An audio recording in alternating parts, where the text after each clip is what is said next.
Apple is about to release more than 15 new products in 2026, and while they've already released quite a few products so far, there's even more to come, and some of these are going to change the lineup forever. So here is everything to expect from Apple for the rest of 2026. And keep in mind, these are all rumors from highly credible sources. However, nothing has been confirmed by Apple just yet. Okay, so let's start with the Apple TV. So we've been waiting for a new Apple TV for quite some time, and it looks like Apple is finally going to be releasing a new Apple TV in 2026. And apparently they've been sitting on this, ready to release it for quite some time now, but they've been waiting for the new Siri revamp, the new more personalized Siri to be released before they can actually launch the Apple TV. Now the overall design of the Apple TV is going to be the same as the previous generation, but internally we are going to have some changes. So we're expecting the A17 Pro chip, which is a huge upgrade over the current A15 Bionic chip that's currently in there right now. And it's going to have Apple's in-one networking chip with Wi-Fi 7 support and maybe Bluetooth 6 as well. And then of course the big change, the big addition is going to be the more personalized Siri included in it. And since that new personalized Siri is not launching until iOS 27 releases, that means that we might not be seeing this new Apple TV until iOS 27 launches, which is going to be in September. Now, the beta comes out in June, so we could actually see it around the time that iOS 27 gets officially announced, but that is yet to be determined. But regardless, we should be seeing the new Apple TV for sure in 2026. And of course, to go along with the Apple TV, we're also expecting new HomePods this year and new HomePod minis. And this is according to Bloomberg's Mark Gurman as well, and he's saying that both of them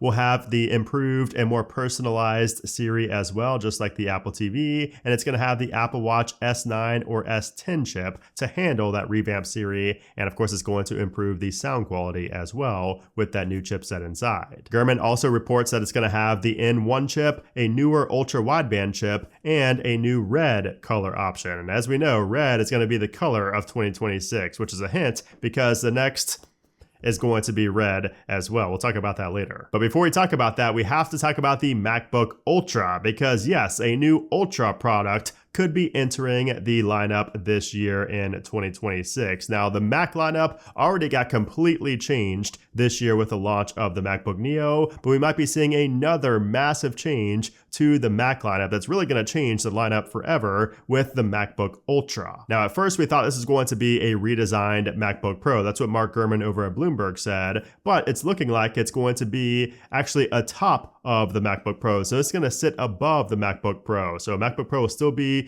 for sale and still be a thing, but we're going to have a MacBook Ultra that's a step above that because it's going to have an OLED display, a touchscreen display, which is what a lot of people think is just not going to happen. A lot of people are thinking we're not going to see a touchscreen on the MacBook Pro, but it has been reported several times now, from Bloomberg's Mark Gurman, the most accurate source in the game. And we're going to see a dynamic island on the MacBook Ultra instead of a notch. So all of those would be first. We've never seen OLED on a MacBook. We've never seen a touchscreen on a MacBook, and we've never seen a notch on a MacBook. So that would be a massive change with this MacBook Ultra, and it's also expected to be thinner than the MacBook Pro. So really, it just seems like it's going to be the ultimate Mac. Now, you better expect that it's going to be very expensive as well. So a lot of people are complaining that they just bought the MacBook Pro and then this is coming, but this will be a lot more expensive than the MacBook Pro. Now, keep in mind, touchscreens have been on laptops forever now. This is not something groundbreaking. This is not something brand new that Apple's doing, but there's a reason that Apple is doing this now. They must have some type of compelling reason, some type of compelling feature, for the Mac that makes them want to put a touchscreen in it. So it'd be really interesting to see. We haven't really seen any rumors at all about what this touchscreen would actually be able to do, like what's the whole use of it, because right now it just seems kind of useless, but we'll have to wait and see on that, and I will let you guys know in an update video. However, there is a little bit of bad news with the MacBook Ultra because Mark Gurman just very recently came out with a new report saying that due to the memory chip shortage, the MacBook Ultra might get pushed from late 2026 to early 2027. But that is not the only Ultra coming to the lineup because we also have two more Ultra products coming to the lineup. lineup. And the other one, first off, is the iPhone Ultra, the iPhone foldable. So we don't know for sure if this is going to be called iPhone Ultra, iPhone Fold, whatever it's going to be called. This is Apple's first foldable device, and this is coming in 2026. So we recently saw some dummy units that were out there that show the exact 7.8 inch size when unfolded and 5.5 inches when closed. So it's kind of tiny. 5.5 inches is tiny. So you better expect when you close, that foldable phone, you're going to have not very many apps on the home screen. You're going to lose at least a row of apps. So that's something to consider out there. And it's really going to open up and be more like a iPad mini than it is like a Pro Max phone. So a lot of people were thinking it was going to be like the Pro Max, but it's going to be a little bit smaller than that. It's going to be more like an iPad mini that you're opening up. Now, one of the main selling points for the iPhone Ultra is going to be the crease or the lack of crease in the middle. So others have kind of beat Apple to the punch here. We've seen other manufacturers out there have no real visible crease in the middle. So this isn't going to be like Apple's the first one to market with this, but Apple's probably going to do something software wise that makes, if there's any type of crease, it's going to be something with the software where they make it, invisible, or something like the dynamic island where we have live activities. They'll do something interesting with software that we couldn't see coming. But one of the big selling points, of course, is going to be, there's not going to be a super annoying crease in the middle when you unfold your phone. And the other big selling point is the build quality. So not only is the build going to be super premium feeling, but it's also going to be super light and super thin. We're actually hearing that it could be 4.5 millimeters when open. So that does limit the space though for the cameras on the front and the back. So that's why Apple's also going to have to use Touch ID instead of Face ID, because Apple can't use the True Depth camera system because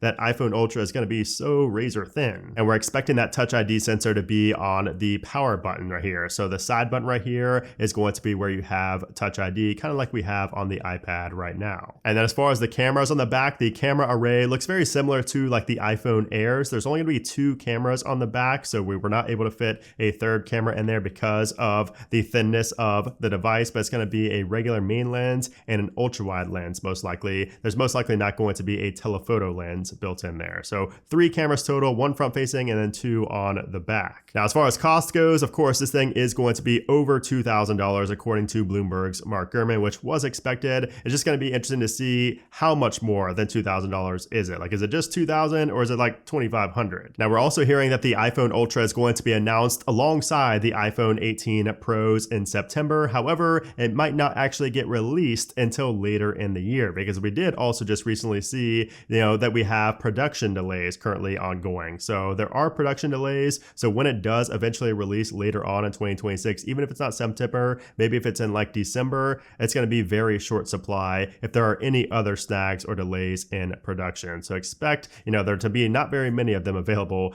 at launch. Now, what about that third Ultra device that we're going to be seeing in 2026? Well, that is the AirPods Ultra. Yes, we are going to have more AirPods in 2026. And this comes according to Bloomberg as well. So they're saying that there's going to be a higher end version of AirPods Pro with tiny infrared cameras that can see your surroundings. So think visual intelligence, that you have on the iPhone currently, but in your ears. It's able to see everything around you. And the cameras would enable in-air gesture controls, a tighter connection with the Vision Pro headset, and it's going to feed visual data directly to Siri via Apple Intelligence. So it's basically going to turn your AirPods into an AI wearable in your ears. And Gurman was recently saying that Apple is likely going to call these the AirPods Ultra, given the premium positioning, and pricing is expected to be somewhere between $300 to $350 or more. And that's compared to the $250 for the current AirPods Pro 3. So it's going to be a good bit more than those. Now, I mentioned feeding data. Let's talk more about feeding data to those around you, because if you don't want your data fed to everybody else online, you might need today's sponsor, Incogni. So Incogni helps you stay private and secure online because new data broker and people search sites pop up daily, and they're collecting and stealing your personal information and posting it online for anybody to find. Now, Incogni comes in because they work behind the scenes to get get that data removed for you, and they keep your information off those sites. And that data can include things like your address, your phone number, your login credentials, and more. So I think everybody's had those random spam text messages and emails. Well, after you have Incogni, after you get your information removed, you'll pretty much never have those anymore. And thankfully, I've also never had anybody show up at my doorstep because my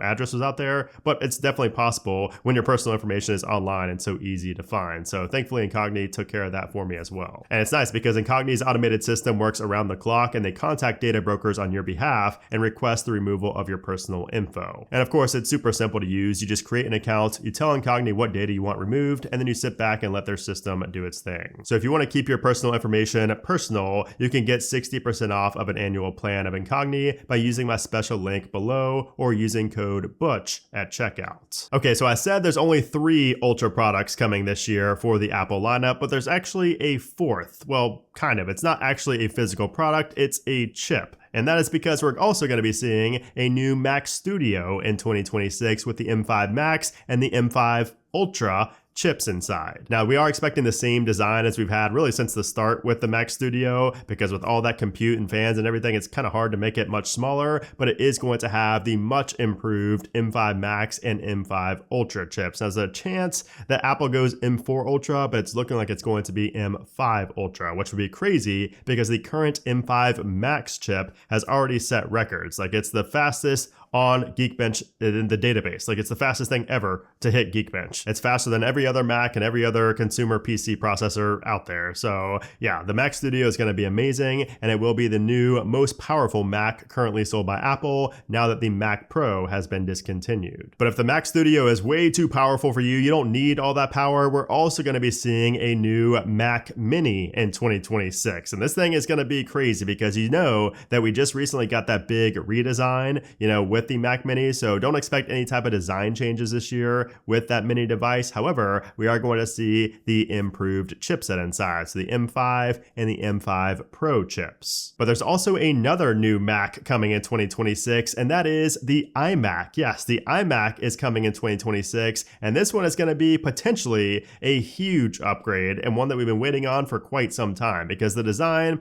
has looked the same. We had the same colors as well for the past 2 generations, but this year we're going to see new colors. So Mark Gurman said to expect a refreshed color palette, so new colors for the iMac. And we also just recently got a rumor that we might be seeing an OLED display for the first time ever on the iMac. So that would be big. So the display would be much better than anything we've had on previous iMacs. And of course, inside, we will have that powerful M5 chip. But unfortunately, even with the OLED display, we are still expecting the iMac to remain at 24 inches. So it's not going to go up to 27 like a lot of people were hoping for. But that is not the only Apple product in 2026 that's going to be getting an OLED display for the first time, because we're also hearing that the next iPad mini will also have an OLED display. There's also a report that suggests the iPad mini screen could increase from 8.3 inches to 8.7 inches because of that OLED display. Now, we're not expecting the refresh rate to go up to 120 hertz or anything like that, so it's not going to be like an iPad mini Pro like we've all been wanting, but it most likely will have the OLED display, which is still a big upgrade. We're also hearing that's going to have the A19 Pro chip inside, but most importantly of all, it's going to have a new design. And this is interesting because it's going to have a water-resistant design that's more similar to the iPhone. Now, interestingly, to achieve this, Apple is said to have designed a new vibration-based speaker system that eliminates the need for traditional speaker holes. So they're going to use sound-emitting surfaces instead of open grills like at the bottom, and that way Apple can reduce potential entry points for water and dust, resulting in a more sealed, durable enclosure. So this next generation iPad mini is going to be the one you want to upgrade from, no matter what iPad mini you were on previously. So we're expecting this to be announced in 2026. This one does have the possibility of coming in 2027. So anything that has a chance in 2027, I am going to mention it, by the way. If I don't say that, it's probably coming in 2026 for sure. But this one could potentially come in 2027. But still, we may be seeing it later this year. We're also expecting to see a new base model iPad in 2026. And this one's going to be a very subtle upgrade like they always are, I feel like. So the design is going to be the same, but we are expecting it to have the A18 chip inside to enable Apple Intelligence. Now, Mark Gurman originally said said that this is coming earlier this year, but it never came. Now, he has since said that the iPad is ready to go and is still coming this year. So Gurman is still saying it's coming this year, but again, we're probably waiting for the new Siri revamp for this as well, it seems. Okay, now we need to talk about the iPhone 18 Pro and 18 Pro Max because those are coming this year, and there's going to be some pretty noteworthy changes that a lot of people are going to be kind of sleeping on because the iPhone Ultra might take all of the attention this year. But the iPhone 18 Pro and Pro Max, notice how I only say the pros, and that's because we're not going to be seeing the base model iPhone or the iPhone Air in 2026. Those will be coming in the spring of 27. But the iPhone 18 Pro and Pro Max will be coming in September with a new deep red color, according to Mark Gurman. That is the first time ever on a Pro iPhone that we would have a red color of any type of shade. We're also going to see a smaller dynamic island, so you can see from this leaked iPhone 18 Pro prototype just how much smaller it would actually be. It makes a decent sized difference there. It's also going to have the A20 Pro chip built on the 2nm process, so it's going to be very powerful. It's going to have the C2 modem inside, which is more efficient. It's going to have millimeter wave 5G, unlike the C1, and also the C2 could add support for 5G satellite connectivity. So you could actually have full internet access over satellite with the iPhone 18 Pros. But the biggest change by far is going to be in the camera system for the iPhone 18 Pros, and that's because for the very first time ever on an iPhone, we might be seeing the variable aperture. And this just recently entered mass production, so it's looking like this is for sure going to be happening. So the variable aperture on the 18 Pros basically means that you'll be able to control how much light enters the sensor, giving you more control over the depth of field with more natural background blur and sharper subjects. And keep in mind that this variable aperture is only going to be on the main lens, not on the ultra wide or on the telephoto, but still that is going to be very interesting to see how that works in theory, and if we can actually see inside there, the aperture like physically changing. So that'll be interesting, and that will be the very first time ever that we see a variable aperture on an iPhone. Now let me hold this up here because you guys know how you can see a pretty big difference in the tone. Like you have the two-tone look on all of the iPhone 17 Pros because of the new, aluminum unibody design, but that could be changing with the iPhone 18 Pros because we're hearing that it might not have a two-tone look. So Apple has reportedly updated the back glass to minimize the color difference between the glass and the aluminum frame for a more unified appearance. And as far as the pricing goes, expect the iPhone 18 Pro and Pro Max to remain the same price as they were last year, which is pretty impressive, honestly, given the landscape right now with the memory shortage and just the cost of memory right now. Now let's switch gears and talk about Apple Home and Apple HomeKit, because Apple is really trying to make a big push into the home, and we could be seeing the very start of that here in 2026, and that starts with a new Home Hub. So this is Apple's take on the Amazon Echo Show. It's basically a HomePod with a 6 to 7 inch square display attached to it. And this is going to let you control your smart home devices, play music, make FaceTime calls. It's going to show you photos. You'll be able to view calendar events, reminders, and more. It's even going to have Face ID along with the more personalized Apple Intelligence built in. And this thing can be attached to a wall, or it can be used with a speaker base, and there's also a camera for facial recognition and of course Face ID, and also the hub will tell you when people are in the room. It will give that person specific content based on who they are. So it's going to recognize them, and it will pop up different content based on whoever comes up to the actual Home Hub device, which is pretty cool. And all of this is possible because it will have that display, but it will also be running a kind of modified version of tvOS 27. And according to Mark Gurman, this Home Hub has been ready for a long time now, but Apple's just been sitting on it, waiting to release it when the new personalized Siri actually rolls out, just like what we saw earlier with the Apple TV and the HomePods. Yeah, it's the same thing for the Home Hub. So whether that comes in June when Apple first announced it, or if it comes later in the year when the iOS 27, tvOS 27, all that becomes officially available in September. That's yet to be determined, but we are expecting that, sometime in 2026. But that's not all, because there are also some other home devices as well. And the main one here is a a HomeKit camera. So Mark Gurman just recently did a profile on Apple's John Turnus, and he confirmed that Apple is working on a quote small sensor for managing home security. Very interesting choice of words there. So it's kind of vague, but it also does give us some insight. Now, the sensor has an internal code name of J450, according to Gurman, and in his previous reporting, he said that J450 is a security camera, but in this Turnus profile, he called it an accessory, like a small sensor. So it could be both a sensor and a HomeKit camera. It's yet to be determined, but we did hear, officially from Apple that they are working on this home security sensor or camera, whatever it is. And Gurman has also said time and time again that this will also be coming in 2026. Now, the one that could potentially be coming at a later date, but we're also still hearing that it could come in 2026, is the Face ID enabled doorbell. So once again, Mark Gurman over at Bloomberg did report on this quite some time ago, and he said that the doorbell would have Face ID built in, and it would be able to wirelessly connect to a compatible deadbolt lock, allowing you to automatically unlock it with Face ID. And he said that this would work with third-party HomeKit locks, but Apple could also partner with another brand to offer it as an all-in-one solution. And like I said, this is probably the least likely to come in 2026 because we really haven't heard too much about it, like we have pretty much everything else in this video. So I would say this is probably the least likely to come, but it is still at least in the works. Now let's switch over to the Apple Watch Series 12 and the Apple Watch Ultra 4 because those are both coming in 2026. Now, we're not expecting any major design changes, but we are expecting a new chip inside and possibly new colors. Now, interestingly, we've also heard that Touch ID could be coming to the Apple Watch. Yes, Touch ID on the Apple Watch. Maybe to put your finger here to unlock it or something like that, like we're going to have with the iPhone Ultra. I'm not sure, but we did see that, in the code, actually. This was actually mentioned in the code. MacWorld found this, and it mentions support for Apple Mesa, which is Apple's code name for Touch ID, suggesting that prototype models currently offer the feature in some capacity. And honestly, I would love Touch ID on the Apple Watch because think about it. Instead of putting in, your numbers, your code, and those small little hit boxes, you'd be able to just put your finger right here on the button to unlock it, and same for authenticating, with your, Apple payments or anything like that. So you'll be able to authenticate with your finger right there. So I could actually see it working. However, that might not be coming this year with the Apple Watch Ultra 4 and the Apple Watch Series 12, because that might be coming with an overall redesign, which we are expecting now next year, not this year. But we are still going to see the Apple Watch Series 12 and Apple Watch Ultra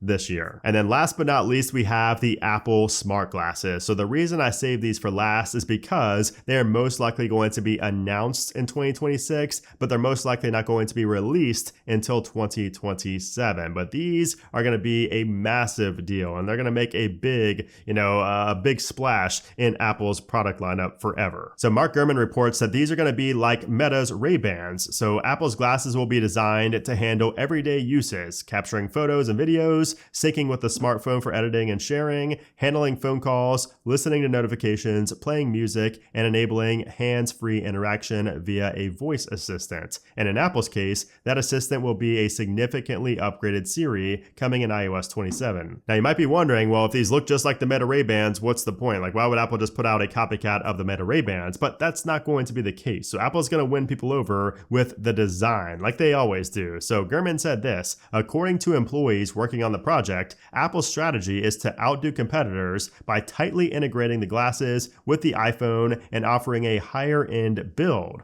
Apple is unsurprisingly planning to go at it alone in terms of design. So while all the other competitors out there use another manufacturer for the design, like Warby Parker or Ray-Ban, Apple's going to be doing all the design for these glasses in-house. And he says Apple's design team has come up with at least 4 different styles and plans to launch some or all of them, as well as many color options. So he says that the latest units are made from a high-end material called acetate, which is known to be more durable and luxurious than the standard plastic used by many brands. And as far as the 4 styles go in terms of the lenses, there's going to be large rectangular, so kind of like the Ray-Ban Wayfarers, slim rectangular like Tim Cook's glasses, large oval/circular, and also a smaller refined oval option. And the colors that are currently being tested include black, ocean blue, and light brown. And Gurman says that they're going to be instantly recognizable as Apple. And then he says one notable detail under consideration is the camera system, vertically oriented oval lenses with surrounding lights, which is different from the circular design that you see in Meta's products. So yeah, the fact that these are going to be instantly recognizable as Apple tells me that the build quality and the design is going to be, the killer feature of these glasses, because at the end of the day, it's probably going to do everything the Meta Ray-Bans can do, aside from just having a closer connection with your iPhone, of course, and with Siri built in. I'm sure the battery life will probably be better, things like that, but the design is going to be the big differentiator, it seems. But again, don't expect the Apple smart glasses until 2027. There's still a slim chance that they could come in 2026. That's the whole reason I even mentioned it in this video, because they're probably going to get announced this year, and there's a slim chance of them coming this year, but it's seeming more likely that they're going to come in 2027 instead. But regardless of if the smart glasses come in 2026 or not, we're still going to be seeing 15 new Apple products in the year 2026, on top of all the ones that we already saw released this year, which you've already seen, several different products get released, like the Studio Display XDR, MacBook Neo, MacBook Air, iPad Air, all that fun stuff, and we still have even more to go. I cannot even think of the last time we had this many products, this much going on in the Apple lineup in one year, especially brand new devices, like all these Ultra devices. So this year is insane. So if you're excited for that, let me know in a comment down below what you're most excited for. And if you're not subscribed to the channel already, what are you doing? Get subscribed, because I will be covering every single one of these new products here in 2026.